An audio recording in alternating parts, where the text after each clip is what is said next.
justified. Okay. Can I ask you a question? Yeah. We'll finish with this. Sure. Do you know Isaiah 42? I do. What does it talk about? You tell me. But you said you do. Tell me what you want to tell me from Isaiah 42. Anyone has a Bible here? Okay, Isaiah 42 speaks about servants coming to glorify the Lord. Right. And it's the description is given here. One of the main points, there's many to be honest. Yeah. One of them is, let the witness and its cities lift up their voice. The village that Kedar inhabits. Let the inhabitants. Kedar is Muhammad. No, Kedar is Muhammad. Oh no. Okay. Let the inhabitants of Sela sing new song. Okay. Who is Kedar? It's not Muhammad. It's Ishmael. No, it's not. Oh, it's you not. go to Genesis 25:13. Yeah. And he said, this is the sons of Ishmael. Okay. The firstborn of Ishmael, Nabiot. And the second one is Kedar. Okay. And no, but Ishmael is not Kedar. Kedar is. Okay. So now, also Sela, the mountain of Sela, if you Google it, is in Saudi, in Medina, more specific. Yeah. Okay. So who's this prophet? Or in Madian, or whatever. Okay. So that's Muhammad. This guy doesn't care. So wait, the Qibla. Tell me about the Qibla. Why was it changed? Because I told you why it was changed. It said Allah's. Okay. Oh no. You have to ask why this is jokes. Yes. Because first when the Qibla, Mecca, was under control of the Quraysh, okay? So they were praying toward what? Toward Jerusalem. Yes, correct. So Al-Quds, correct. So after, in Medina, so Allah subhanahu wa ta'ala, he wanted badly, he wanted to pray toward Mecca, okay? So Allah subhanahu wa ta'ala told him to pray toward Mecca because scholars mentioned that was as a sign for him that he will overpower Mecca, okay? So Allah told him to pray because Prophet wanted to pray toward Mecca. Okay, so you believe this gradual revelation, is that right? Yeah, I believe that. And that whatever the last revelation is, that's the truth, right? Is that fair? No, all of them is the truth. Because that was the truth for that time. So whatever is the final revelation is what's binding today. Implement, that's it. Yeah, you're right. Yeah. So now we pray to Mecca, correct? Okay. And I would say that everything is binding up to... Can I give me a book? Sorry. I gave a book to a brother. My book. What is your book? No, I was just going to give you something before you leave. Do you have a book in English? Huh? Are you Salafi? You want to read it? I do want to read it. Wait, okay. Are you a Salafi? I am Salafi, yeah. Okay. So are you of Saudi extraction? Not Saudi extraction, because it's Saudi. No, I mean of like Saudis, like your parents or something came from Saudi Arabia? No, I'm Algerian. Algerian? Okay. Yeah, I have Moroccan in me as well. Okay, so I've got to ask you here, if you're Salafi, tell me about Daesh and what is your view on this? Because they were Salafi too, right? They're not Salafi. They're not Salafi. They are enemies of Salafi. They're enemies of Salafi. Yes. So give us really, because you got to go, and we have to end this. What is the time? Because this is the exciting bit. Get this okay. What is the difference? What is Salafi? Because I shouldn't say everyone. A lot of people hear Salafi and they think, oh, the Salafi, that's it's Al-Qaeda and Daesh. Shabab, Boko Haram. Yeah, correct. Yeah, and so a Salafi, there's two. There's Salafis and Wahhabism. And they're different. No, there's no such a thing called Wahhabism.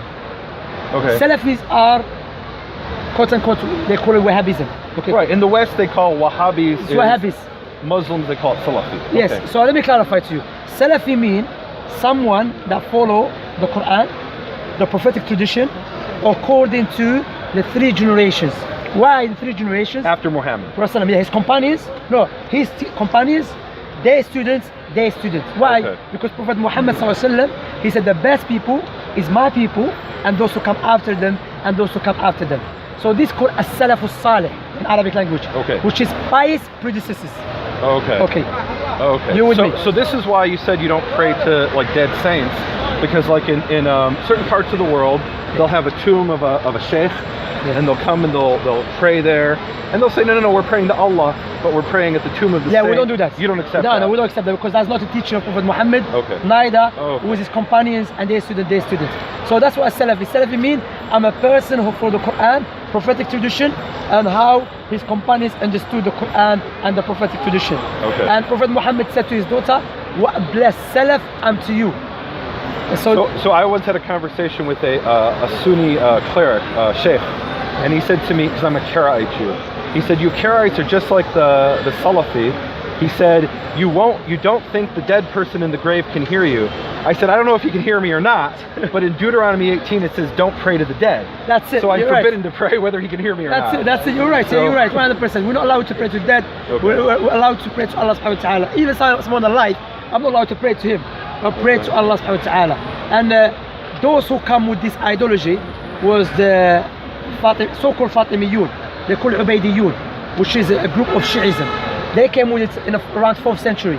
They start building around what century? 4th century, according to Islamic calendar. So the 10th century in Western calendar. Yeah, 11th, 11th, yeah. They came up with it, start glorifying the righteous people, praying to them, saints, yeah? Right. But no, we say no. That's when it comes in so-called Wahhabism. So 200 years ago, Muhammad ibn Abdul Wahhab was born in Saudi. And in Saudi, there was a lot of people praying to the graves. And he started calling people, said this is the wrong way. And were they praying at the grave of Muhammad? For Sallam, I'm not sure about that, but I know there was like the grave of one of the companions in Ta'if. Really? Yeah, there's many companions, yeah? Okay. So he said, no, that's not the correct teaching. The correct teaching that you pray to Allah alone. Okay. Then who aided him is the forefather of the king, the Saudi royal, yeah, which is called Imam Saud. May Allah have mercy upon him. So tell me, why is it that there are people who are associated, who Westerners say are Salafis, like ISIS and like you said, Al-Shabaab? Why do they think they have something to do with? Some of them Salafi? they don't know. Some of them they are ignorant of it. Okay. But some of them they do it on purpose. Okay. Because they know the fastest growing Islamic group is Salafism. Okay. So what they want to scare people away by saying to them, Daesh are Salafi. No, we are the first people to warn against Bin Laden. You know which year? In the late 80s. You were against Bin Laden? Bin Laden, in the late 80s. Okay. When America was working with, one of our scholars called Muqbil bin Hadi al-Wadi'. And he said something against Bin Laden? He warned against Bin Laden, yes. Likewise, another scholar, which is a Grand Mufti, you know Mufti?